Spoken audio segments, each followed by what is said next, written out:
episode of General Query. This is Fonz. I go by he, him, and his. Hi guys, and this is Zuki, and I go by she, her, and hers. Welcome to episode 33. Yes. Yes. Which, by the way, I just want to point out, like, as a sidebar real quick, if you guys listen to our horoscopes episode, I still very much follow my horoscope, and I kept my little app. Tracker. Yes. And I love that it gives you, like, numbers. It's like, oh, this is like either your lucky number or your whatever. Right. I love that. I never remember what it is. Okay. But I feel like, it's great. Mm-hmm. It's great. And if you're a person that gets a period, it's really cool. It tells you look like little flowers. It's really cute. Oh shit. And so your horoscope app tracks all that too? Yeah. That's crazy. Because it helps you, it's supposed to be helping you, like, track when your moon energy is the strongest. And because people that have a period, you are directly linked to the moon and the tides. So hey. So if you're into that little thing, look into that. Yeah, like little fun facts. Yeah. So yeah. Anyway, that was my sidebar for today. But yeah.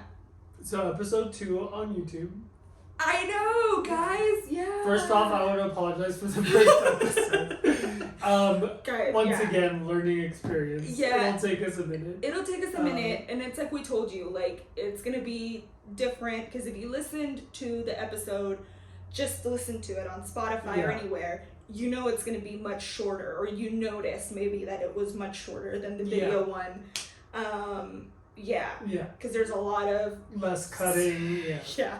Because you can actually see us, whatever we're doing, instead of being like, why is there like a 10-second pause here? Yeah. So yeah. YouTube, if you haven't seen the first episode, please watch the second episode instead.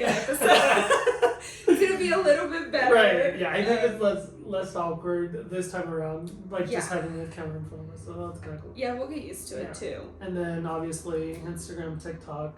Yeah. Yeah, and I think, and also now, like, and we're also working on, like, camera angles and stuff, because now that we are on camera, we'll be able to clip a lot and put those on TikTok as well. If you're not into long form formats of any kind, then you can catch us on YouTube with whatever nonsense we're up to. YouTube, TikTok, whatever. Cool. So yeah. So today we're being lazy. Yes. These are seltzers, and the only reason that they're covered is because this is going on YouTube, so we don't want to get in trouble with anyone. So, I don't know, I kind of miss when we did cocktails and stuff. I know, I miss it too. I feel like, as of lately, we've been, like, very busy. Very busy. Too busy. Yeah. Because we didn't marry rich. Yeah. So. We didn't marry rich, we weren't born rich. We weren't born rich. We just, we're here. We're here. We're queer, and we are definitely over it. Absolutely. Yes. So this week's drink is definitely canned. It's a seltzer. We won't name it, but it's a seltzer. One of the 60. One of the 60 different varieties of nonsense. You know which ones I really want to try? Which ones? There's a bunch of, like, celebrity ones, but I really want to try the RuPaul's cocktails. Where do you buy those? I've never seen them. No, they're not, like, available anywhere other than online. And then Joe Jonas has a line too. Joe Jonas, who's he married to? I have no clue. As long as he's not what's his dick, the one that is divorcing. You said what's his dick? Yeah. The one that's divorcing Sophie Turner. Oh, I think that's him. Ew, no, trash. We don't support him. Absolutely not. No. Is it Sophie? No. He's married to the fucking queen from Game of Thrones, Sansa Stark. Yes. Okay, yeah, no, we don't support him. We spit We'll on talk about him later then. him. We spit him. We spit on him. Anyway, he Yeah. sucks, dude. I have a lot to say. Anyways, okay, so... You have to tell me about it. I do. I also don't keep up with celebrities. As I used to. And now I don't. I don't have time for that. Yeah, no, I mean, I don't know. I love it. Okay, so this week's topic is one that we've had in the mind for a while. Yeah. But we finally just made our way to it, and that is being bilingual. Being bilingual. Which we both are. We are, fluent in both English and Spanish. Mm-hmm. One more than the other sometimes, you know what? Depending on the day. Yeah, definitely. Your tongue gets confused sometimes. Yeah. That's one of our problems. Being bilingual, actually. Yeah. I forgot what I was going to say, but it was relevant to... Oh, yeah. I completely forgot. Well, this will be gone from the audio. Yeah, you guys get to see it. But you guys get to see it. Bilingual. Being bilingual. Yeah. Not fun. No, fun and not so fun. Oh, you said... I remember now. Your tongue getting twisted.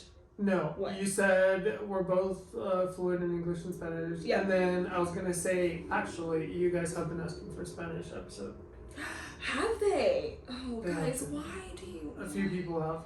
I don't know. It's weird because we obviously don't interact with each other in Spanish. Very rarely. Yeah, unless like my boyfriend's around. Yeah. Then we'll do it, or my family. Yeah. But other than that, we don't. No, or unless It'll we're be talking interesting. about each other's family, then we'll Right. say stuff in Spanish. Yeah. Yeah, it's weird. We don't do that. We don't do that. Mm-hmm. No, we never have. Not really. So if we ever decide to do a Spanish episode, God, it'll be fun because it'll be a learning experience for all of us. Guys, it's gonna be... Yeah. Ugh. I don't even know what we talk about. Something not overly complicated where I need to like be really deep and specific with my words because... Also, it's hard to be... I don't want to say be me. No, Express myself. Yeah, so I guess we can start there. So we can start with like our bilingual story, if you will, because it's a little bit different for us. Yeah. So for both of us, Spanish is our first language for sure, because that's the language that we learned from our parents. That's what that we grew up. Yeah, first listening to. Yeah, speaking at home. You learned it here in the States, or you were already here. I was not. I was in Mexico, so it wasn't just the language of my home. It was a language of like my surroundings. Yeah. So it was. Yeah. Because it was my home language. It was my social language, and it was my education language. Most importantly. That's true. Yeah, I didn't. Yeah. Yeah. So I did have, I guess, a bilingual kind of school up until like my 4th grade. Oh wow. Yeah. So you were taught in both, or? Yeah. Oh wow. Okay. Yeah. So I remember the teacher would talk to us in Spanish and then teach us English and then progressively just learn more English. And then I remember when I got to 4th grade. What is 4th grade? No, maybe it wasn't 4th grade. Maybe it was like 3rd grade or something. Yeah. I can't remember. But I remember I was probably like 7 years old, maybe. Okay. When I transitioned to fully English. Okay. Yeah. I mean, that's really interesting because I know, like, so for me, my experience coming over was they give you like this test basically to level set wherever you are in language, in both your first language and then the one that you're going to be learning. And then I got very lucky. Like, Francis heard this story before, but for me, I think what made my transition into living here much smoother and much more successful was the teacher that I had in 5th grade. I came here halfway through 5th grade. And I came, and the teacher that I had was like, hey, the first week that you're here, I'm gonna speak to you in Spanish and we're gonna like do things in Spanish, but after that it's English only. And it was basically like a sink or swim type of situation. Right.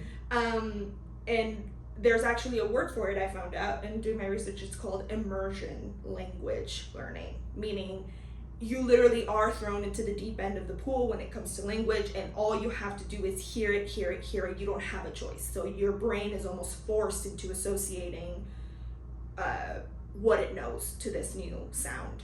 So it was hell. It was freaking horrible. It was. So I have a question, horrible. because I've heard a lot of, like, for example, with my cousins who live in Juarez and stuff. Yeah. They start learning English like in middle school. Was that a thing? It is a thing in certain areas of Mexico. Borders, or if you're from Monterrey, like if you're a regio, like that's very common in Monterrey. They're very sort of frou-frou about stuff over there. Well, don't tell someone from Monterrey whether or not they speak Spanish, because they think they speak better English than the Queen. Anyways, so certain pockets of Mexico, it's a very like enforced and given as an option, but not everywhere. And it is when you're older, middle school, high school kind of. I can see college, because obviously, like, you have. And you can choose to do it. But no, but when you're a kid, so 5th grade, I learned it, and so I was fluent in about 6 months. Which. That is pretty impressive. It was fast because it had to be fast. You were also young, so I think I was 11. That plays part of learning a new language. Because, for example, when I talk to my boyfriend now, I mean, for all of you guys that are coming into episode 33 versus back in the day when we were talking about, holy shit, episode 33. I know. Anyway. One of the episodes, the first episodes, we talked about how my boyfriend's from Cuba and stuff. So, like, he learned English pretty late. Yeah. He was already in his early 20s when he started learning the language. And, I mean, he doesn't notice the difference, but we can tell the difference in how much he's progressed since. So that's We're talking months. Yeah. Like, because I remember, I'm talking even from meeting him to a couple months later. Yeah. There being a marked difference. Not just, because I think this is huge, so we'll speak to that now, is confidence when it comes to speaking another language that is in your mother tongue. Confidence plays a huge role in it. For sure. Because it's just selling it. It's just selling it. Like, half the time, the things you say, you're like, nobody's gonna notice if you're saying it wrong or funny if you don't stumble over it. For sure. You know what I've noticed too is, like, and I speak to, like, any other language, like, being bilingual is seen more commonly in, like, you know, more important areas of life. For example, chemistry, you know, finance, stuff like that. You know, you get to see a lot more diversity in accents per se, and people being bilingual. So that's kind of cool. And you almost become, I don't want to say accent deaf, or blind. Maybe that's better. I don't know, but maybe you your brain, it more. and your brain learns to process accents quicker and better. Quicker and better. No, I agree. Versus our illiterate folks having fun with people with accents. That's a huge thing. And that's another point. Yeah, I think that like accent shaming is so. Don't do that. Because the thing is, you know, I heard this somewhere, and obviously it's so simple, but it's so true. If you are making fun of someone's accent, they're bilingual. Yeah, how dare you? Twice as much. There's much more going on in their brain than that of a monolingual person. You can correct them. You know, it's to help. So funny. What? Sometimes even like native English speakers fuck up. You know. Oh, all the time. Yeah, and I just find that to be no, all the time, and it's like your boyfriend does this all the time. Mm-hmm. When he's gonna say a word and he's unsure about how to pronounce it, he'll ask us. He'll be like, this, and then we'll say it, and he'll repeat it, and then he says it. It's fast, it's simple, but it's not it registers, but it's not a, oh, haha, idiot. It's a, oh, wow, look at this person actually giving a fuck about now, about and I think that's one of the things that I really appreciate. If you're learning a new language, I personally like to show people how to pronounce things properly. Absolutely. It's just, in my mind, it helps. Yes. whether you're open to help or not, that's your problem. Still gonna do it. Still gonna do it. But he's very open. So every time that we try to, or I correct him or something, like he'll be super open to that kind of feedback and like kind of repeat the words and stuff like that. Right. And it's funny because he's always like, "Oh, I'm never gonna sound like native, but you know, I just want to practice." Which again, he doesn't have to sound, you know, like native anything. And so one of the things that I really want to talk about is that specifically, the whole sounding native and the very interesting cultural connotations around being bilingual. Right. Because how we view bilingual folks in the United States, especially in border areas, as opposed to how bilingual folks are seen in Europe. In the world, around the world. That's a very important point. Because I remember just like traveling through Europe a little bit, like not one person I ever met did not know more than 3 languages.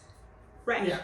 And in their culture, that's ingrained. Yeah, it's almost necessary. And it's shameful if you don't speak at least 2 languages. Yeah. It's seen almost like, oh my God. Yeah. Like, is your brain okay? Are you good? Yeah. That kind of thing. Whereas... it's seen as you not being capable. Yeah. Like, what happened here? Now, obviously, you know, you can make the argument that geographically, Europe and the rest of the world, especially Europe, there's so many languages and cultures smushed together within miles of each other that it's much easier. Sure. However, I think it speaks a lot to what certain cultures and areas of society value. We didn't even buy that. I know. I was like, no, but it's true. No, very true. Yeah. Very, very true. Like, I think, you know, for me, and maybe this is something we can talk about when we come back from the break real quick. We'll take a quick break. But here in the border, speaking Spanish used to be seen as being a criminal and being associated with gangs. Yeah. So... Or not necessarily that, but immediately people's minds were like, oh, you're undocumented. Exactly. So we'll take a quick break and we'll talk about that in a sec.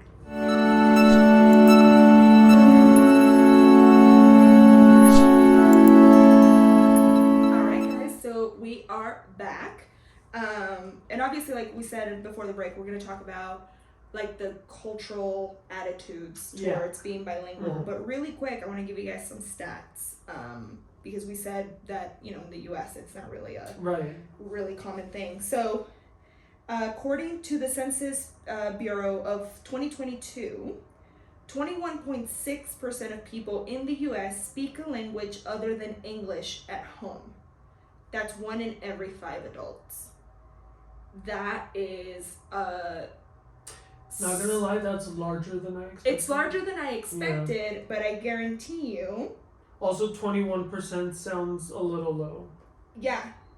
So, Spanish is the most popular second language to learn in the U.S., with Learn Spanish being searched online 75,000 times a month. We open people's eyes to this culture. To this culture. Well, that's the thing. Hispanics/Latinos are the largest ethnic growing group in the U.S. Yeah, fastest growing. There's one thing we can do is reproduce. God, guys. Okay. Which in this case doesn't bother me as much. Right, when it comes to this. Don't have 20 kids. Just maybe not 20. Maybe 2. Maybe 1. So yeah. So basically there's more. I wonder what that looks like in Europe. I'm so curious. Oh, let's see. Also, fun fact, in China, English is the most spoken language. Is it? Well, that makes sense. Yeah. It's a language of business. Exactly. Yeah. Yep.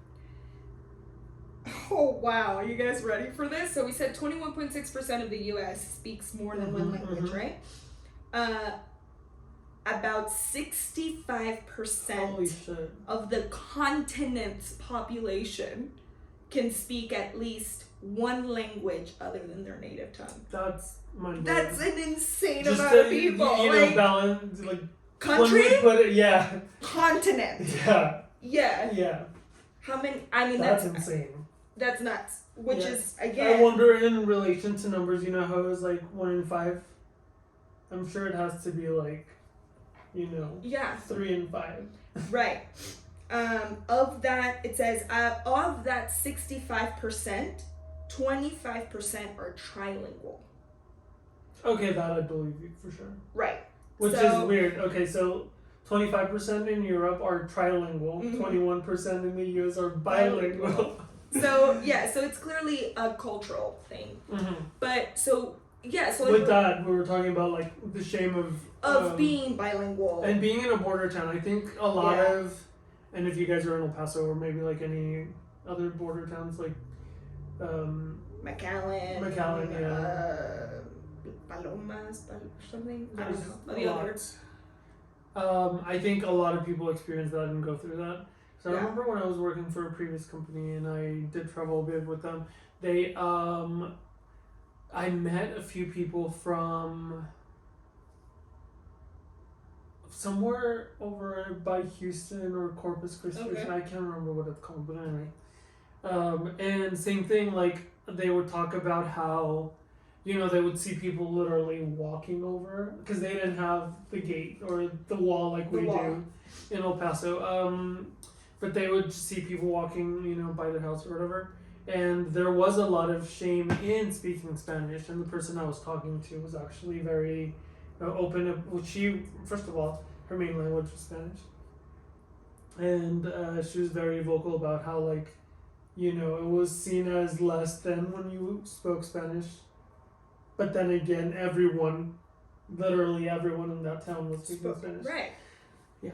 Yeah, I think especially in these areas, in border areas, uneducated and ignorant folks associate speaking Spanish with poverty, with being an immigrant, but most importantly, being an undocumented immigrant, because apparently that's the bad kind.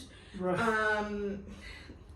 Looking at you, Melania Trump. Anyways, yeah, so there's this clear association with being bilingual and being less than, being on the lower stratas of society, when in reality, it's the opposite.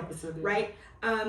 There is research that proves that bilingual folks have a greater ability to process information faster, no matter what the information is. That's mathematics, that's written word, whatever it is.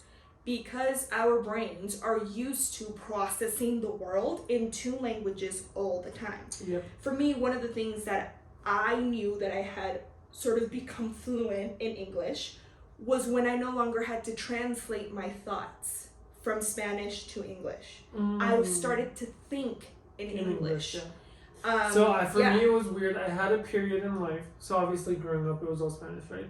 And then when I got to my last 2 years of middle school is when I kind of, like, that's when all my classes were AP and whatever, and I didn't have as many bilingual friends. Right. Or classmates.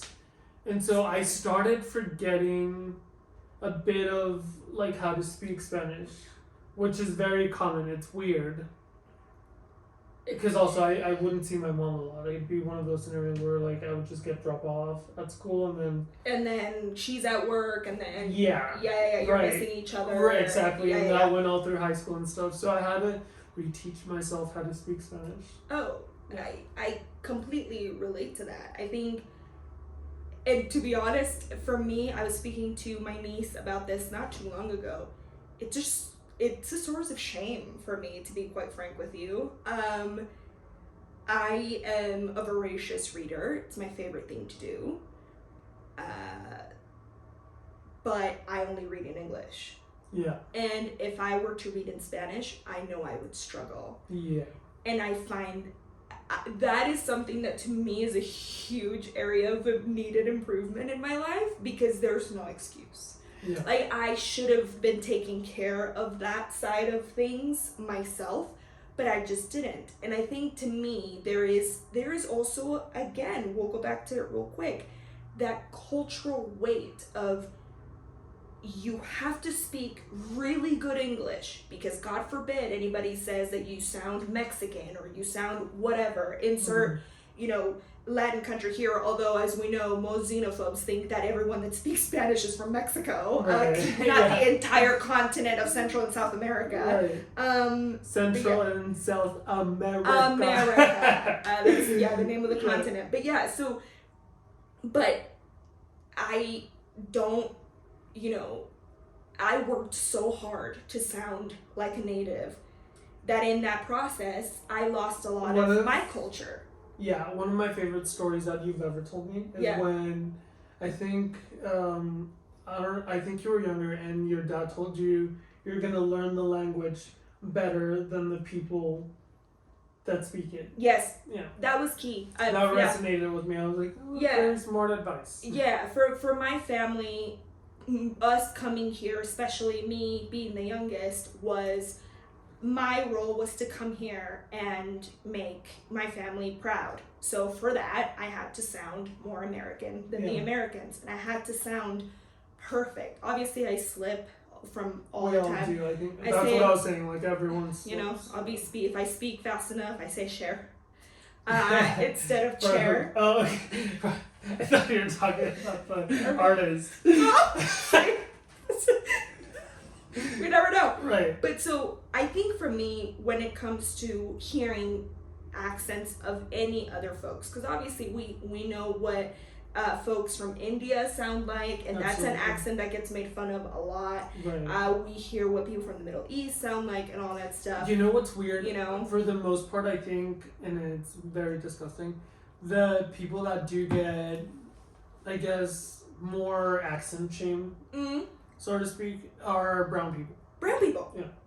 Because when a German person speaks English with an accent, where are you from? Right. Oh it's exotic. Oh my it's God. Fun, yeah. It's fun, it's cool. Yeah. But when a brown person sounds black folks from the Caribbean, when they have an accent, then it's an immediate, very xenophobic, othered immediately, right? So let's work on that. I think it's like as a society. I think that's what I was going to say. As a society, we have to learn to value, put more value into being bilingual, learning another language, etc. Absolutely. I think, and what's great? The more that we get more immigrants coming into our country and whatnot, whether it be from Mexico, Guatemala, Argentina, you name it, Canada, if you may. I don't think they want to come over, but yeah. Sorry. If they do, whoever, I think that will eventually lead to this country. Yeah. Evolving, yes. Yeah. Because I think, so real quick, one of my favorite interactions that I had working at Michael Kors one time, it was like a super slow, I'm pretty sure it was like a Tuesday, some weekday morning. And super slow, this woman comes in with her little girl, and I could see that she left her husband outside, which happened a lot. He stayed out there. She comes in with this little girl. She was maybe 4, little tiny little thing, and they're speaking Spanish to each other. Blah blah blah. And they're cute and adorable. And I'm like, I'm like, you guys doing good? And let them do their thing. And I'm watching them interact. Dad comes in not too long after that, and I hear him go to the little girl, and they start speaking to each other, and she's speaking to him in what I assumed was an Arab language, because her dad looked Middle Eastern. And I was like, whoa. And she's just going on and on and on with her dad. They come up, they're paying, and the curiosity got the best of me, because her mom is speaking to me in Spanish, and we're talking to each other. And I was like, I'm sorry. I was like, I have to ask. I was like, your little girl, it's like, she speaks different languages to you guys. And she's like, yeah. She's like, she's got, Spanish with me, because that's what I like. Farsi with her dad. That was a language they were speaking. And I was like, oh my God. I was like, you've got a bilingual child. I was like, she's so small. She's like, well, she said she speaks English. And I'm like, trilingual child. And there's this tiny little girl that speaks 3 languages. That's insane. 3 very common Complex. and used languages. This little girl's ready to take on the world, you know? Yeah. And this was purely because her parents, who were multicultural, made it their business to teach their child both of their languages and then the language of where she was growing I up. think, who's Chris Hemsworth's wife? El Zapataki. Yeah, Mm-hmm. I love her. So she's from Spain. Yes. He's from Australia, yeah. Mm-hmm. So he only knows English. She speaks English and Spanish. Uh-huh. And one of my favorite interviews of her was like her telling her children she was talking to the host and she was like, well, back home, I talk to my children in Spanish. In Spanish. And I don't care if he doesn't understand. Bad. Yeah, she was like, we could talk to them in Spanish. And sometimes we talk bad about him. about their father in Spanish. And he doesn't know. He doesn't know. And so That's I his thought, problem. yeah, exactly. Yeah. And I think same thing with Salma Hayek. She does the same thing. She does the same thing. With all of her children, she speaks to them in Spanish. And then her husband is French. And so her daughter obviously speaks French, Spanish, and English. And I think she knows another language. Yeah, because Salma is of Lebanese origin. Yeah, there you go. That's what it was. Yeah, so Yes. she knows 4 languages, but Salma Hayek just talks to her in Spanish. In Spanish. Yeah, and I've told you the story before of how she was being interviewed and she was like, yeah, well, if I ever cuss, I will do it in Spanish because it has more pizzazz to it. It does. It's so much more satisfying. Yeah. Yes, absolutely. Do you ever swear in Spanish? All the time, Master Daniel. Really? All the time. All the time. And you know what? It's weird because for me, for example, with my boyfriend, we always speak Spanish at home. Yeah. He's Cuban, once again. If you didn't hear it the first time. Yeah, and so we speak Spanish at home, and then sometimes I will, my brain just switches to English when I want to swear. Really? Yeah. Funny. See, okay, so this was another thing real quick. One of those, we'll call these bilingual quirks. I think it just depends on the level of madness and how I want it to sound. Okay, yeah. So Fonz gets here literally just now, and we're talking, and I see my dog outside, and I see her kind of limping. Yeah. And she comes in, and I'm upset because I'm a Mexican mom. And so when my child hurt herself, instead of being concerned, I get angry. Yeah.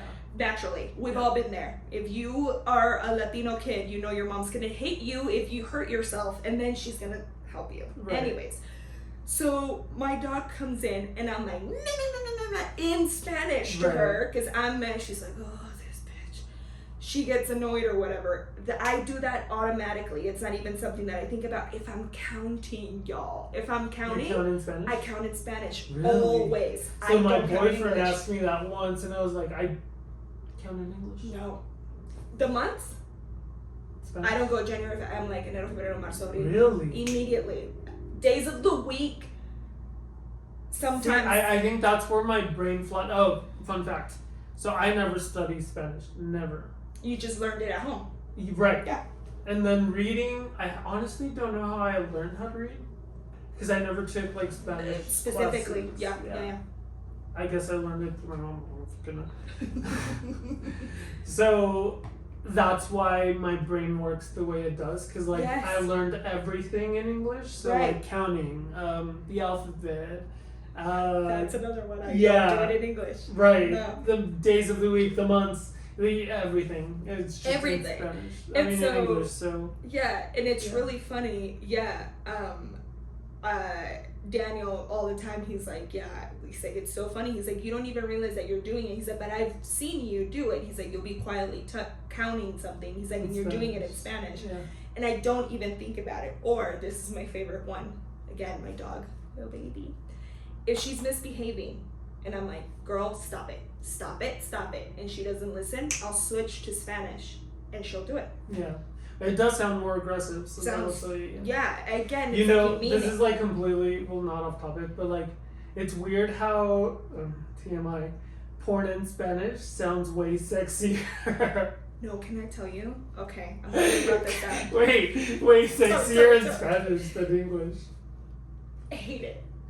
I hate it. Have you ever watched Brazilian porn? No! Well, Brazilian for... But that's another... It's Portuguese, but it still sounds delicious, you know? Can't. Really? Cannot! Oh! Now, like Spanish from Spain, that's kind of gross. I don't know. I can't stand it, y'all. If I hear him, like, no!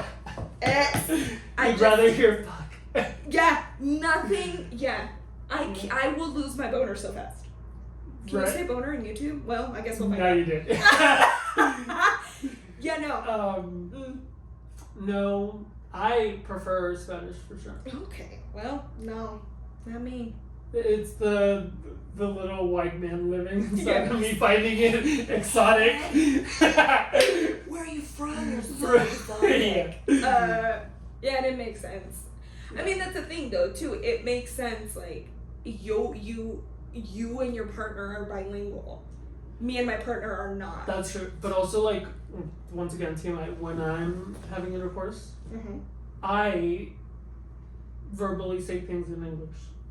Yeah, no, same. And then when I try to do it in Spanish, it feels weird. I feel like I'm playing a role. 100% same. Yeah. No, couldn't do it. Let us know what you think. Please, let us know. Yeah, what foreign language do you prefer? Which foreign language do you prefer to watch PRN? Yes. With? Yeah, because I don't know. I can't do Chinese or like any Asian. No. Japanese stuff? Nope. I mean, like anime, I get it, but like. Well, it's a whole other story. Yeah, we're talking about something else. But yeah, no, but I mean, I think for me overall, before it used to be being bilingual was one of those things where it's not that I hid it or didn't talk about it, because again, I live in the border. It's not that freaking hard, right. You know what I mean? Yeah. But now it's definitely something that I wear with pride. For sure. Now.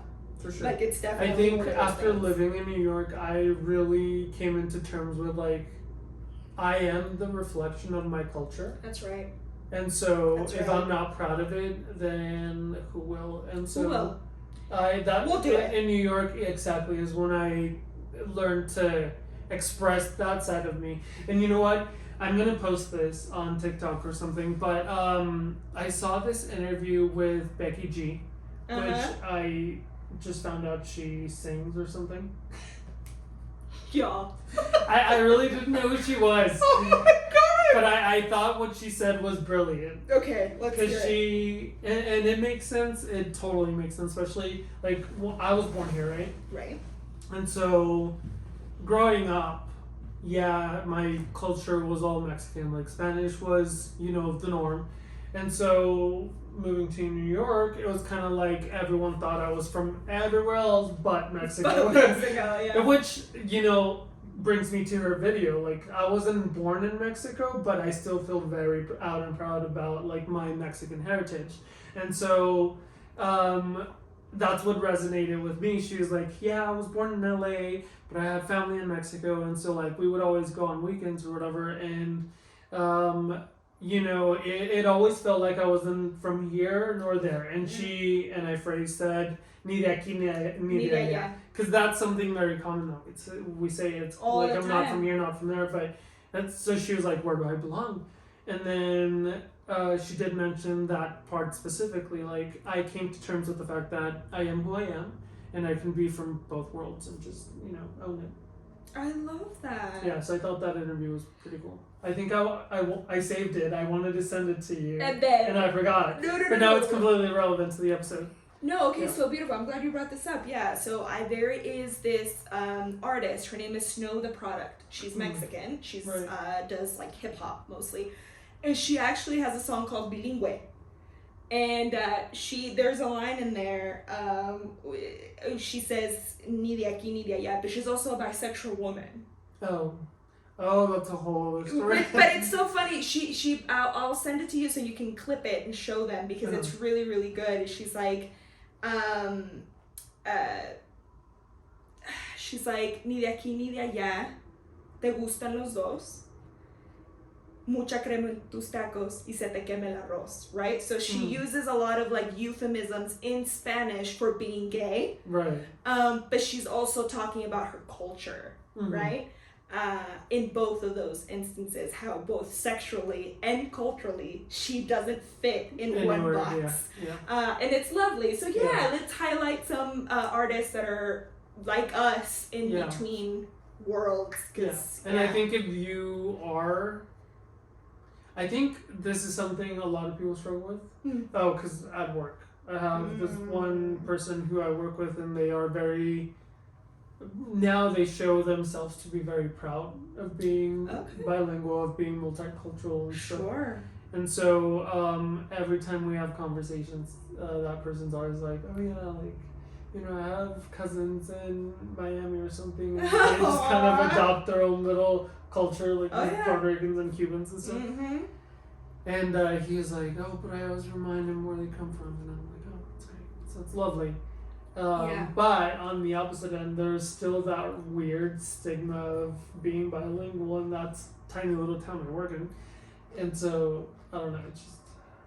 We have to work on it. And I love, like, for me, I'm going to steal your closing statement because it was so good. But I love the message of, we don't need anyone to accept us. Yeah. Ideally, and eventually it will happen, the big systems that really do call the shots are going to have to bend, right? Because we are a massive wave coming. But in the meantime, we don't need anyone to validate our culture, validate our existence, validate our languages. As it is already, the language that we are making a point to be proud of being able to speak if we do, or the people, our people that do speak it, it's still the language of the colonizer. So from that perspective, even then, we have to make it our own. It's ours now. And so we don't need anyone to validate it. But what we do need is us, our own people, making sure we're not shaming each other. Or shaming any other black or brown person that doesn't sound American, whatever the fuck that means. Right. And then if you're, and that's one main thing that I want to mention, like if you're trying to help someone and help with pronunciation and stuff, do it with good intent. Do it with the intent of helping them. And if they are not interested in your help, then that's okay. That's okay. Yeah. But you tried. Yeah. Consent.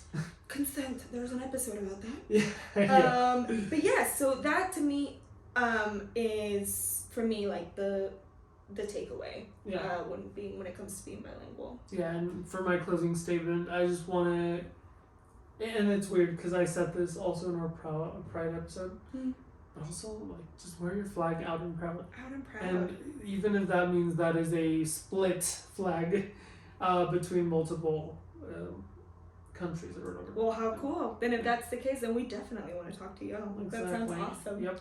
Yeah. And then definitely let us know what you guys think. Yeah. YouTube, Instagram, TikTok, you name it. Like we need feedback. And subscribe on YouTube, guys, and especially because you can see share. us. And share it, put it everywhere. Yeah. And get in the comments. Like, let us know, because I know YouTube is a much easier sort of medium, I think. Yeah. To comment and stuff like that. So please do that. What do you want to see? What do you want to hear? Yeah. Yeah. So until next time, guys, this has been episode 33 of General Queery. Goodbye. Bye, guys.